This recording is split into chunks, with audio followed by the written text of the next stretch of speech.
Over the past few months, we've been deluged with polls, but with just over 2 weeks left to election days, we don't need polls to tell us what we already know, which is that this is going to be a close election. What matters now is the ground game and turnout. And what we're seeing is astronomical early voting in Georgia, North Carolina, and elsewhere, with more states coming online like Florida, Michigan, and Nevada. Roughly 14 million Americans have already voted, with more Democrats showing up than Republicans, and more women than men have taken advantage of early voting. So what does it all actually mean? Well, joining us now to answer that question is Simon Rosenberg, political strategist and author of the Hopium Chronicles on Substack, and Tom Bonier, political strategist and senior advisor for Target Smart, the guy with the data. Let me start with you, Tom. We know now that according to USA Suffolk poll, Harris leads Trump among early voters, 63-34 of those who already voted Monday. Trump leads 52-35 among those who say they plan to vote on Election Day. The number of duly registered voters, 49%. Of the 17.82 million are Democrats, 34% are Republicans, 17% unaffiliated. One last one in the crucial ground state of Michigan, the share of early voters who are black is actually 2.6 percentage points higher than it was in 2020, according to you guys at Target Smart Data. What do we actually know about how this early vote is looking? Well, we know something a little bit surprising, honestly, at this moment, and that the expectation going into the early vote was we would see more Democrats who voted early 4 years ago because of the pandemic would be pivoting back to Election Day. And meanwhile, Republicans were going to do the opposite. Donald Trump told them 4 years ago that voting by mail or voting early was fraudulent.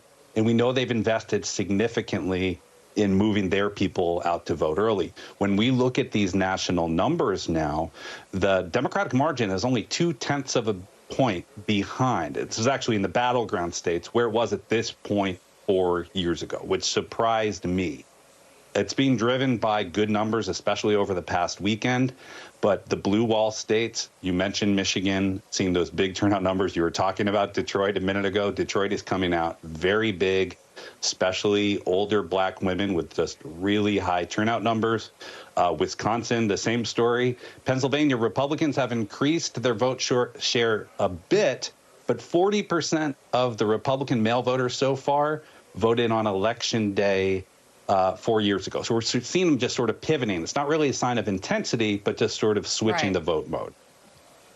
And that's the thing, is people don't know, like, how much are you cannibalizing your Election Day vote if you have early voters and absentee voters. And Simon, I think that's part of it, right? Is everybody sort of doing their own math in their head about how much of this is just cannibalizing Election Day votes? But there's also, like, people are getting freaked out by individual state things. So John Ralston, who we all rely on for Nevada numbers, he came out with this number that talked about the firewall, the Democratic firewall is below what its average normally would be in Clark County, which is the critical county in Arizona. What are you seeing in Nevada that tells you anything about what it's looking like on Election Day?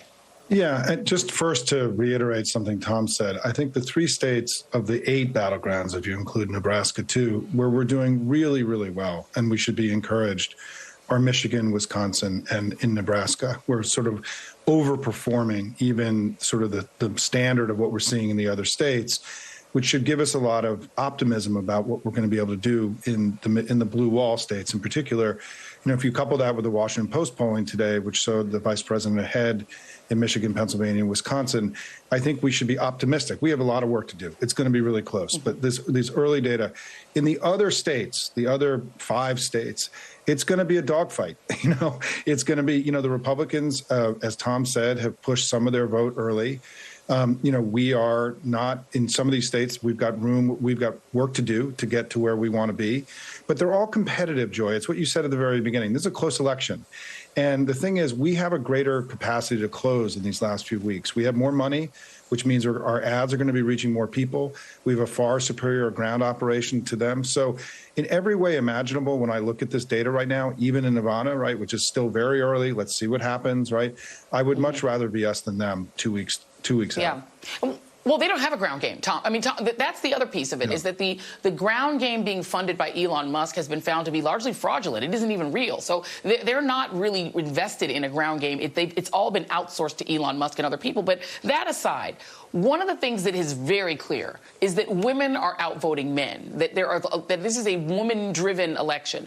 Does that tell us anything? Because when it comes to white women, they're mostly registered Republicans. So when I see numbers of Republicans out there, I'm not sure how many of those Republicans are white Republican women who aren't necessarily voting for Trump.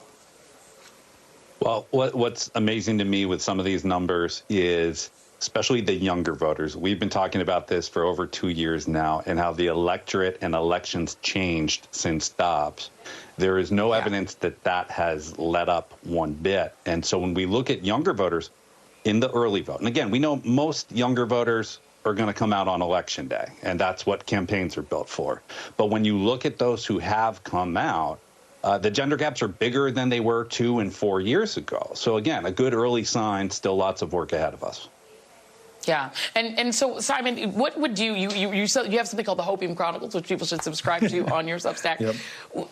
What is the thing that people should understand that will allow them to take a deep breath and calm down a bit? Well, the polling, first of all, has been very steady since the debate.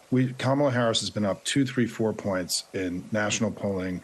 Things shifted a little bit at the end of last week. It's because the Republicans dropped a whole bunch of polls that moved the averages a little bit. Right, there is no real, yeah, there's no real evidence the election is moving significantly. It's been remarkably steady, and the battleground state numbers still look very, very. I would much again.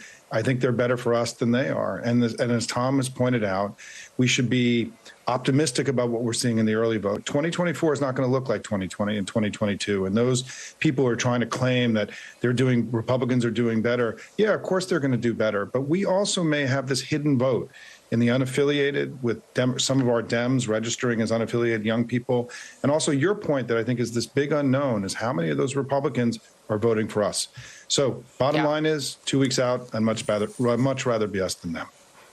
All right, everybody, deep 479 breathing, everyone. 7 Rosenberg. And my 479 breathing is just bringing you guys on the show. So thank you very much, Simon.